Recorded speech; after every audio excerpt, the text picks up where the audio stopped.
Thank you so much. Okay, so thank you everyone for coming today. So I wanted to quickly talk through my journey and how I got here. So to summarize a roadmap of where we'll be going, first I'm going to talk through a little bit of background about myself and some of the early years, high school, the classes I took, extracurricular activities I took part in.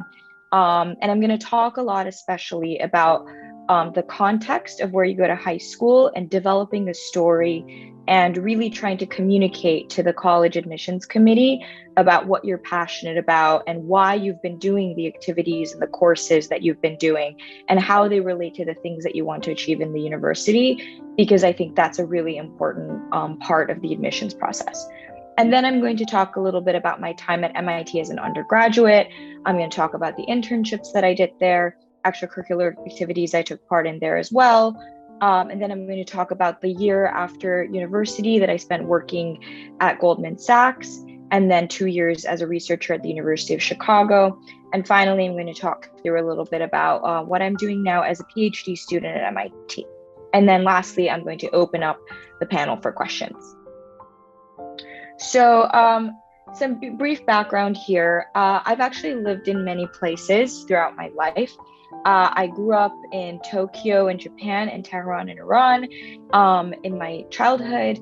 And then in my adulthood, I lived in Chicago, New York City, and Boston. And currently, like I mentioned, I'm a PhD student studying economics at MIT. For high school and actually much of my childhood, I attended an international school.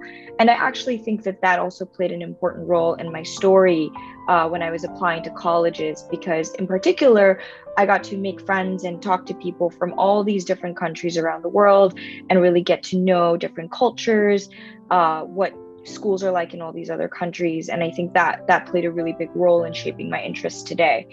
And growing up, I think I had a very strong influence from my family and teachers. I think both my family and my teachers emphasize the importance of curiosity and, asking questions. Just because you learn something in class, what can you do about it? What can you read? Where can you get more information? Can you try to run some experiments on your own? And just really this love of like learning. And I think they also supported me through my passions and my extracurricular activities. And another important aspect that played a role in my sort of interests was the fact that my dad is a scientist and he always really encouraged me, to sort of pursue my interests. I think when I was 7, he bought me a microscope and we would take leaves and stuff and explore these. And I think all of that really shaped my interest in wanting to study science and engineering at the university level.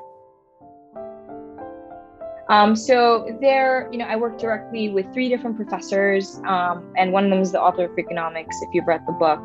I actually got to work on an academic paper with one of the professors as an author, and we submitted that for publications, and I'm still in touch with these mentors. And also, I think importantly, provided an insight to what a career as a full-time academic would be like. During my time at U Chicago, that's when I decided I wanted to do a PhD, basically. I also got to take math classes and real analysis and statistical theory. I got to take computer science classes like machine learning. Great experience. I think it was very helpful for my career as an economist now.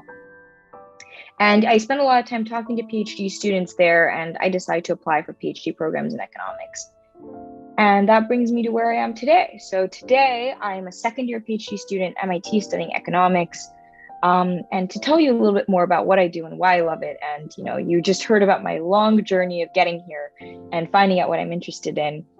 So I obviously really loved physics and engineering earlier on, but I think I liked the math and the quantitative skills, but I was more interested in studying how humans behave. And so economics really does that. You study human behavior in an organized society. You think about laws, financial incentives, companies, families, and how they all interact. And what's great about this PhD program is you receive very broad skills that are useful. So many people from economics PhD programs will go on to work at Amazon, Google, or the World Bank. You can really work in any field. You can work in tech, you can work in finance, and you can work in public policy. Because you build these general skill sets in data science, you pretty much are going to be coding all the time as part of your job. You learn statistics and how to model different financial situations. You learn, how to model companies, how to model stocks. And some of the questions that we study are things like, what is the optimal tax level? Or how can we improve health insurance programs such as Medicare in the US? Why do CEOs get paid so much? Or does Google have too much market power? And I think these are really important questions. And many of the alumni from the MIT Economics PhD program are now working on these, either as chief economists at Google or in Washington, D.C., making these laws. So I think that's really exciting. And here's just a little bit of a fun fact about something that happened this year. So this is Josh Angrist. I took a class with him this year. He won the Nobel Prize in Economics this year. And so this photo was taken from a celebration of his Nobel Prize win. And basically, these are 5 professors who are currently in my department, in the economics department at MIT, who have all won Nobel Prizes. And so they took a photo together. So that was a very interesting experience. And I feel very, very honored to be able to learn from such brilliant scholars. And so that's all I have. And thank you for listening. And I'm available for any questions, and I'm happy to take your questions now.